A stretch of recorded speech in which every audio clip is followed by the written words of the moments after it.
ቃድስ በስተመጨረሻ ተዋረደ። ኤቢ በጥፊ መታችው። ማርታ ሻንጣዋን ይዛ አሜሪካ ገባች በንዴት። አቶ ደረጀ ይቅርታ አላት። አልሰማም አለችው ማርቲ በስተመጨረሻው የሁሉ ጉድና መከራ ካሳየኸኝና ከአንድ አይሉት ሁለት ሚስት ኑሮህ ያልተናገርክ ለምን ብዬ ነው እኔ የምቀረው? ደሬ ያንተና የኔ ህይወት አብቅቷል አንዴና ለመጨረሻ ጊዜ ብላ አለችው። እጅጉን የደነገጠችውና ያበደችው ኤቢ እስከሚበቃት ድረስ ቃድስን በጥፊ ወለወለችው። ናታን፣ ዳጣ እንዲሁም ኔት እጅጉን ደነገጡ። ምንድነው? ምን እየተካሄደ ነው? ብለው በጣም እሳት ለብሰው እሳት ጎርሰው አፍጣው ቢያው እንኳ አየህ ናታን፣ እኔ ነግሬህ ነበረ። ቃዲስ በፍጹም ታማኝ ፍቅረኛ አልነበረም። እህቴ ላይ ሊጠቀምባት ነበረ። ትናንትና ማታ እያንዳንዱ መረጃ ምጥን ለእኔ ፋሏርድ ስታደርግልኝ ነበረ እና እህቴን ለገንዘብ ብሎ ነው እንጂ ወዷትና አፍቅሯት እንዳልመጣ ዛሬ እውነቱን አወቀች ብሎ አስረግጦ ነገራት።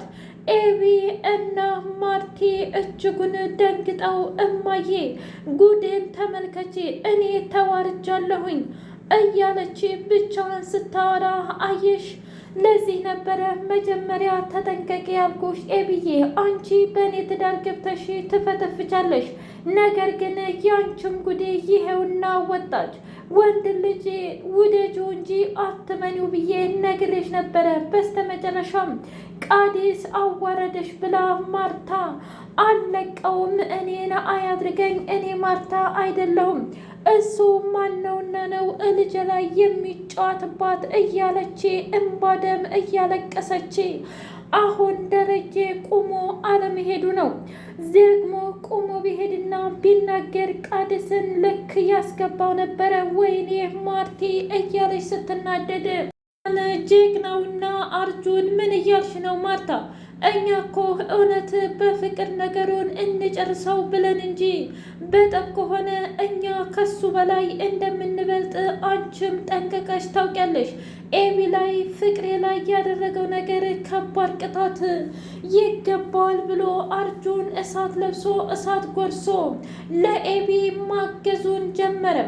እንደ ኤቢ ጨዋና የተረጋጋች ሚስት አጋጥሞ እንዴት ነው እሷ ላይ ሌላ ሴት መደረብን የተካንክበት? ለዛው ምጥን እኮ የውሃ ጓደኛ ናት።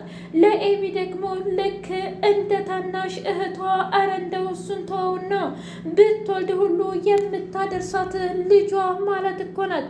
አንተ ማፈሪያ ነህ። እኔ ምለው ለመሆኑ ምን ፈልገህ ነው ብሎ አርጁንም እንደዛው ቃድስን ቢጠይቁት ቃድስ ግን አሁንም እያጭበረበሩ ነው። ዳጣና ምጥን በጣም ውሸታሞችና አረመኔዎች ናቸው።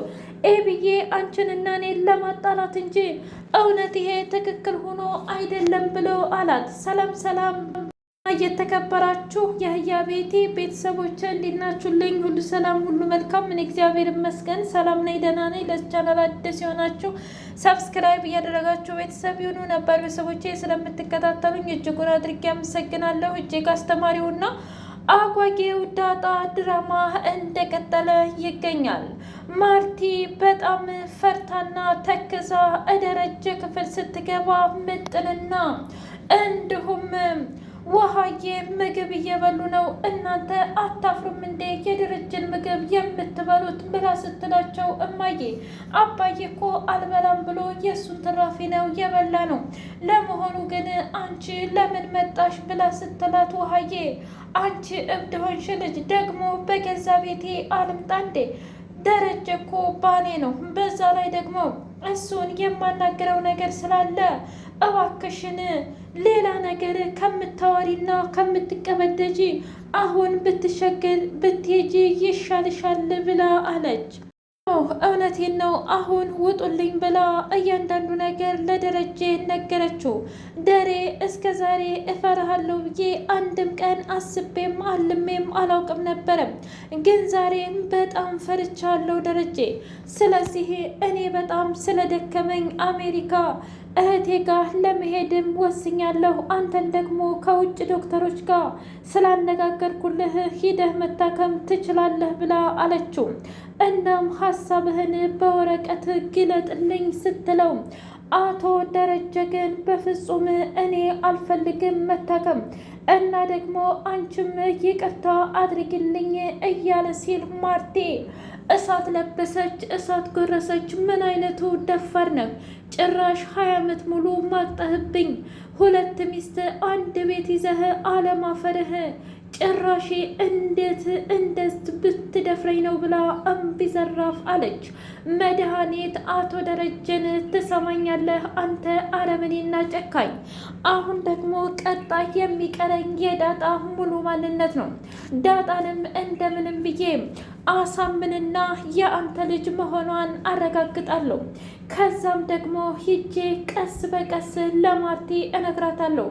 ከዛ ተስፋ ትቆርጥና በሁለት ልጆች ከሁለት ሚስቶች ጋር የሚለው ዜና ላይ ሲወጣ ግን እህቴን ይዤ አሜሪካ ሄዳለሁ፣ አንተም እዚህ መቼም ቢሆን ሳትናገር እርሜ ልክህን እየሞቀክ ትኖራለህ ብላ አለችው። ይህንን የሰማችው ኤቢ እንዴት ብትደፍሪ ነው አባዬ ላይ እንደዚህ አይነት ንግግር የምትናገሪው? አንቺ የማትረቢ ሴት ነሽ ብላ አለቻት። እኔ ምንም ነገር አላደረኩም፣ ደግሞም እውነት የገዛ አባትሽ እኮ ነው ይገባዋል ብላ አለች። ምን ማለት ነው? አባትሽ ባይቀጥፍና ከሌላ ልጅ ባይወልድ ኑሮ ምንም የሚፈጠር ነገር የለም ነበር። አሁን ግን ከሌላ ልጅ ወልዶ አመጣ። ለዛውም አንቺ እናት ላይ እኔ እህቴ ላይ። ደረጀ ታዲያ ይህ ሁሉ ይገባዋል ብለሽ አታስቢም ወይ ብላ አለቻት። አንቺ ምን አገባሽ? ይገባው አይገባው የምትወስነው እማዬ እንጂ አንቺ አይደለሽም ብላ ስትላት ኤቢ በማያገባሽ ነገር አትግቢ፣ አሁንስ በጣም አበዛሽው እና እየተፈጠረ ያለውን ነገር በፍጹም እያወቅኩት አይደለም። ደረጀ እንዴት ነው እንደዚህ አይነት ንግግር የምትናገረው? እውነት ለመናገር እኔ በጣም ተስፋ ቆርጫለሁ። ልጆቻችንም አሁን ላይ ተበትነዋል። ስለዚህ ምንድን ነው የምትፈልገው እያለች ብታወራም ደረጀ ግን ከይቅርታ ውጪ ምንም እያናገራት አይደለም። ማርታ በቃ መድኃኒት፣ አሁን ትኬቱን ቁረጭና አንቺና እኔ መሄድ አለብን። ከዚህ በላይ ከደረጀ ጋር ከዋልኩኝና ካደርኩኝ ምናልባትም ይቅርታ ላደርግለት እችላለሁ ብላ አለቻት። ምን እያልሽ ነው ማርቲ? እንዴት ነው እንደዛ ዋርዶሽ በተከበርሽበት ሰፈርና በተከበርሽበት ቤት ጭራሽ እንደዚህ አይነት ነገር የምትናገሪው? እውነት ለመናገር እህቴ ታሳፍሪያለሽ። ጭራሽ የደረጀን ስም ማንሳት አልነበረብሽም ብላ አለቻት። ታዲያ ምን ላድርግ? የልጄ አባት እኮ ነው። ምንም ቢሆን የሁለት ሴቶች ልጆች አባት እኮ ነው። እባክሽ ኤቢ ከዚህ በላይ ምንም ነገር እንድትል እንዳትፈቅድላት። ኤቢ በጣም የተሰበረችና ሚስኪን ልጄ ናት ብላ ስትል ባክሽ ተያት ማርታ፣ አሁን ቀስ በቀስ ሁሉም ነገር ይገባታል። ደግሞ ምን ያህል አረመኔና ጨካኝ አባት እንዳላት በቅርቡ ሌላ ይፋ የማደርገው ነገር አለ ብላ አለች። እረ ምን እያልሽ ነው? እኔ አላምንም። ደግሞ ሌላ ጉድ አለ ወይ?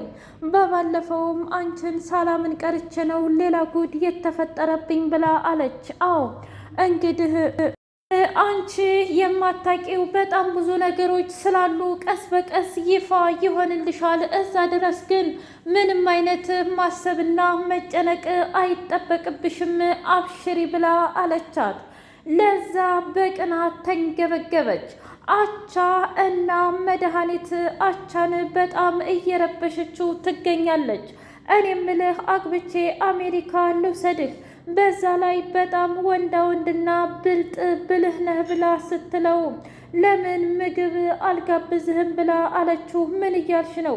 ሴት ላይ አፍ አውጥታ ልጋብዝ ስትል አያምርባትም ብሎ ሲላት ምን ነው በሴት መጋበዝ ብቅ ነው እንዴ? አሁን ላይ እኮ እውነት ለመናገር በሰለጠነ ዘመን ምንድን ነው መጨነቅ? አሁን ና እንሂድ ብላ እየጎተተች ይዛው ሄደች። ለዛ በጣም ከመቅነቷ የተነሳ የክችኑን ዕቃ መሰባበር ጀመረች። ለዛ በጣም ከፍቷት ዳጣ መጣችና ምንድን ነው የተፈጠረው ነገር ንገሪኝ እስኪ። አይ ዳጣዬ ዛሬማ ባታናግሪያት ይሻልሻል። ምክንያቱም ብታያ አቻ የተባለው አክስታችሁን ይዟት ሄደ። ምን ታዲያ ካክስትና አቻ ምን አገናኘው? አኜ አቤት ዛሬ እኮ አቻዬ የዋልክልኝ ውለታ በጣም ደስ የሚልና ትልቅ ነገር ነው። ለዛ ከዚህ በኋላ ወደ እኔ ትሸበለላለይ እያለ ብቻውን መበጥረቅን አበዛም። ዳጣና ናታን እኔ ምልሽ መቼ ነው የምንጋባው? እኔ መቼ ነው የምንጋባው ዳጣዬ ብሎ ሲላት ምን ነው ከነ ኤቢ ጋር እናርገው እንዴ ሰርጋችንን? ታውቃለህ ግን ኤቢ እውነት ለመናገር ያቃዲስ የሚባለው በጣም እየሸወዳትና እያታለላት ይመስለኛል። ግን ደግሞ እሷ ምንም የምታውቀው ነገር የላትም። በዛ ላይ እኔንም አይደለም ማመንና አጠገቧም እያደረሰችኝ አይደለም እና በጣም ነው የሚያናድደው ብላ ስትል እኔ እኮ ተይ ብዬሽ ነበር ኤቢ እውነት ለመናገር ማንም ሰው ቢያታልላትና የሆነ ነገር ቢያደርጋት እራሷን በራሷ መቋቋም የምትችል ናት። እኔን እንኳ እረስታ ቃዲስን ወዳለች። ደግሞ አሁን ከቃዲስ ወደ አርጁን መሸጋገሯ አይቀርም እመኝኝ ብሎ አላት። እንዴ እኔ ምልህ ፍቅር ከዚህ የሚሉት ነገር ነው እንዴ? ምናልባት አንቺ የማይገባሽ ሊሆን ይችላል ዳጣ። ግን ደግሞ አንቺና እኔ ለአንዴም ለመጨረሻም ጊዜ እኔም አንቺም ደግሞ እኔን እና ደረጀ ከዚህ በኋላ ባንድ እንደማይሆኑ አስረግጦ በወረቀት ጻፈላት ለዳጣ። ዳጣዬ እባክሽ ልጄ ጸሎት አድርጉልኝ፣ ማርቲ እንደ ድሮ አይደለችም። በጣም ፍቅር ከመቀነሷ አንጻር ለእኔ የቱንም ያህል ብታስብልኝና ብትጨነቅልኝም እንኳ የእናትነት ወጉን ነው እንጂ ለልጆቿ እንዲቆምላት ነው እንጂ እኔ ሙሉ ለሙሉ ጠልታኛለች። ከዚህ በኋላ ምንም የሚሆን ነገር የለም፣ የእኛ ቤት ደስታ በሙሉ ጠፍቷል የሚል ደብዳቤ ጻፈላት። ዳጣም በጣም ደንግጣ እያለቀሰችና እሳት ለብሳ እሳት ጎርሳ፣ የዚህ ሁሉ ዋና መንስኤ ሰላም ናት። ሰላም መታ በባለፈው ባትበጠብጥ ኖሮ ምንም አይፈጠርም ነበረ። እውነት እገላታለሁ እያለች ብቻዋን ስታወራ እባክሽን እንደዚህ አታድርጊ እያለ ድጋሜ በወረቀት ጻፈላት። ሰላም እንግዲህ የዛን ቤት እውነትም ሰላም ብጥብጥ አድርገዋለች። ውድ የቤቴ ቤተሰቦቼ በሌላ ቪዲዮ እስከምንገናኝ ሼር፣ ላይክ፣ ሰብስክራይብ እያደረጋችሁ አበረታቱኝ። የእውነት ማርቲ ደረጀን ትታ ትሄድ ይሆን ወይስ ደግሞ አይ ለልጆቿ ስትል ይቅርታ ታደርግለት ይሆን የሚለውን ቪዲዮ በቀጣይ ይዘን ከች እንላለን። እዛው ድረስ